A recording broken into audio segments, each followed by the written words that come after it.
On se souvient quand Moïse, il a été embêté par ces peuples qui changeaient à chaque fois d'avis.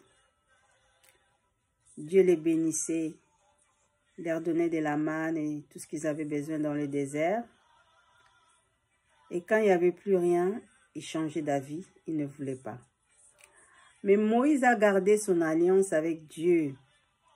Il monta pour l'adorer.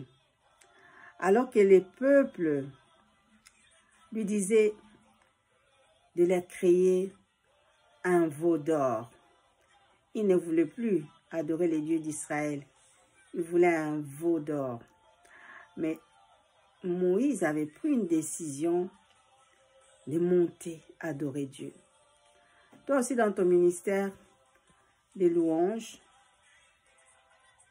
si autour de toi il y a des personnes qui s'en foutent un peu de ces côtés spirituels, de ces côtés réels de l'adoration, parce que l'adoration est tellement puissante, est tellement sacrée.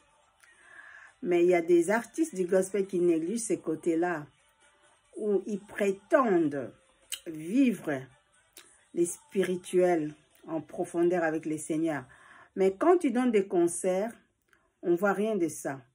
On voit qu'ils ambiancent des gens, on voit que les gens qui sont pleins d'émotions, en train de chanter, de danser.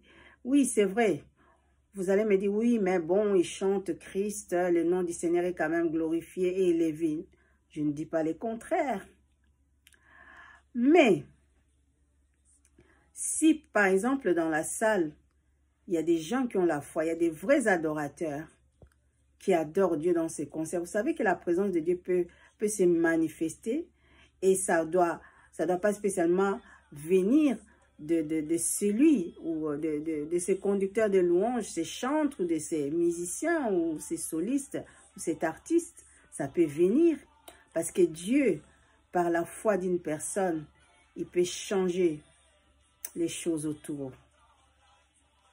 Oui, c'est ça que je voulais dire en fait. C'est que la spiritualité doit être vécue dans les secrets, dans l'intimité. Et tout ce que tu vis dans l'intimité, c'est ça que tu vas amener à l'extérieur. N'oublions pas que David était caché. Hein? Il était toujours comment je vais dire, avec ses brebis. Il était toujours en forêt. Je ne sais pas si je peux dire en forêt.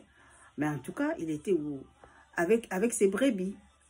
Et c'est à ce moment-là qu'il adorait Dieu. Vraiment, les temps puissants de David, c'était ces moments-là où il était tout seul avec les animaux. C'est là qu'il rencontrait les seigneurs. C'est pas devant les projecteurs, c'est pas devant les réseaux sociaux. C'était l'intimité pure. C'est pour cela que Dieu l'appela l'homme selon mon cœur. Je vous appelle, vous, qui mettez à l'avant le fait d'aller